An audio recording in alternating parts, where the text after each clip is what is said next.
guys, so pupunta po tayo dito sa isa sa mga dinarayo po dito sa Nagtipunan, Quirino. So ito po yung Coronang Bato.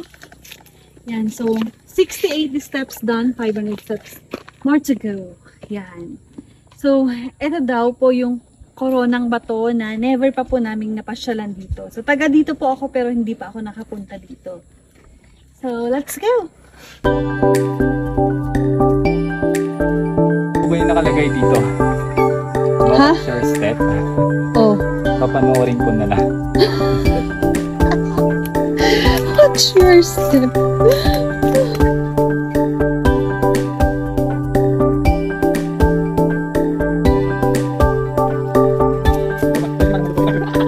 Nakataas na po kami and nakakahingal talaga yung daanan kasi medyo mataas, so hindi ko alam kung malapit na ba tayo or hindi.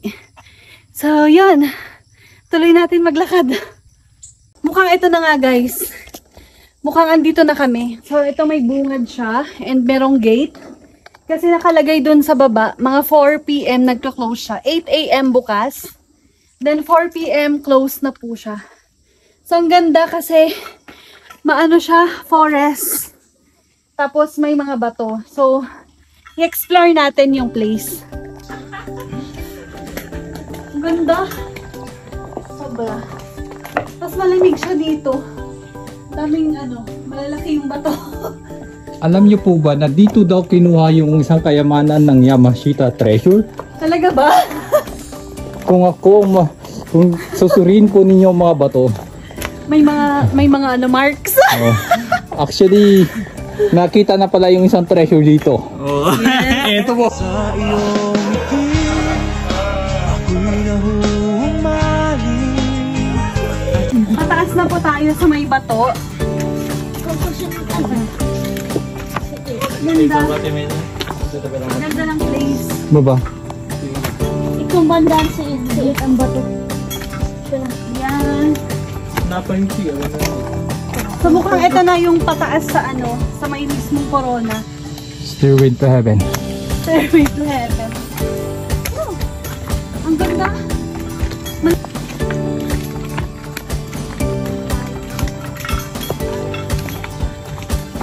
So yan, may mga kubo din pala dito na pwede kang magpahinga kapag napagod ka sa pag-aaral.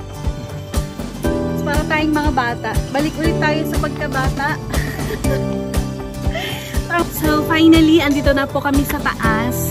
And yun po ata yung pupuntahan namin. Yan. Yun yung Coronang Bato mismo. Feeling ko lang. Kasi yan lang andito sa gitna mismo.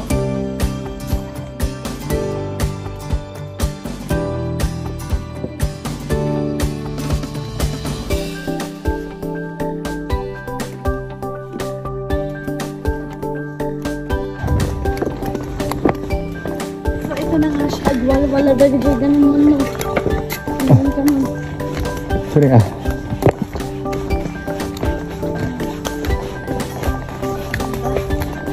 So ito yung bubungad sa'yo kapag andito ka na sa bungad mo. So meron silang tree house. Maganda nga talaga yung place. Worth it naman yung pagpunta at pagod. So aakyat tayo dyan mamaya. Pero syempre unahin muna natin yun kasi super excited ako makita talaga yun. So may mga naabutan kami na nag-aayos pa sa place. So mas pinapaganda pa nila lalo. Yan o. Ooh. Wundong! Sige po!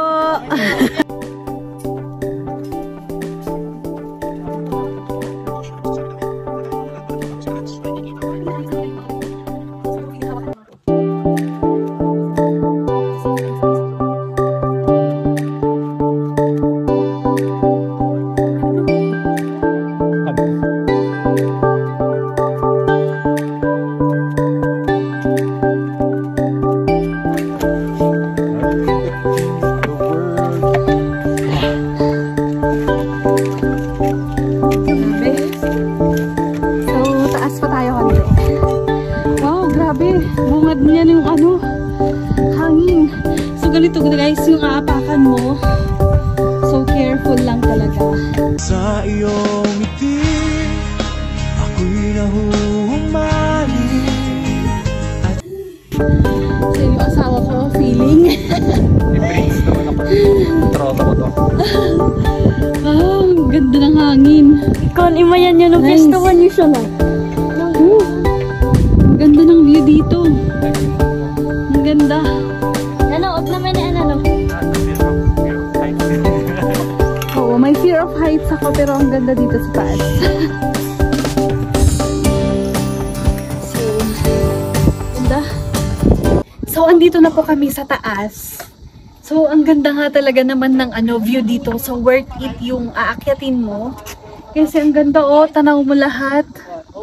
Grabe, ang ganda. Bukod doon, mahangin po dito sa taas. Malamig yung hangin. Very fresh yung scenery. Dami mong kahoy na makikita.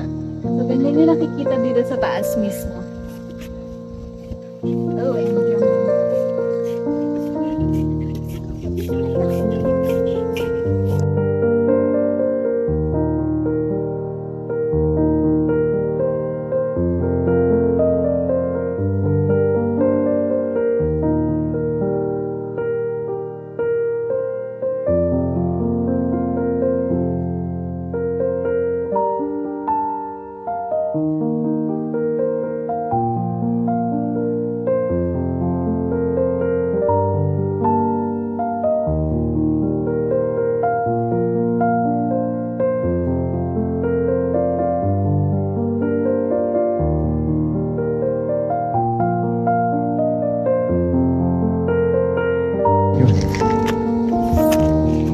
So guys, sobrang ganda dito, as in.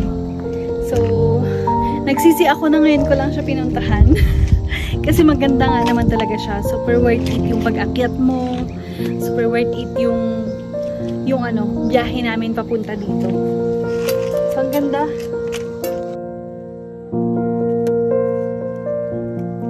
Alam nyo ba na very special sa akin ang Nagtipunan? Kasi po, dito po ako pinanganak, dito na din po ako lumaki, dito ako tumira, tapos dito na din po ako kinasal.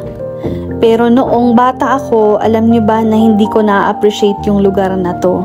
Kasi sa sobrang hirap nga naman ng buhay noon, gusto kong umalis dito sa probinsya namin. Gusto kong tumira sa ibang probinsya na mas marangya siguro yung pamumuhay at saka may nightlife. Kasi syempre, pag probinsya, wala talaga nun. And syempre, bilang isang probinsyana, gusto ko din pong ma-experience yung maingay na buhay. Pero nung nagkakaedad na po tayo, dun ko na-realize na iba pa rin talaga yung lugar na kinalakhan mo. Dito ko na-appreciate kung gaano kaganda ang tahimik na lugar. Dito ko na-appreciate kung gaano kaganda ang Nagtipunan, yung bayang kinalakhan ko.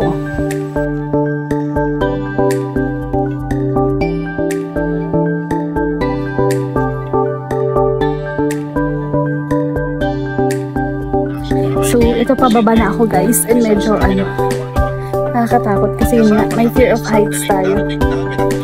Ooh.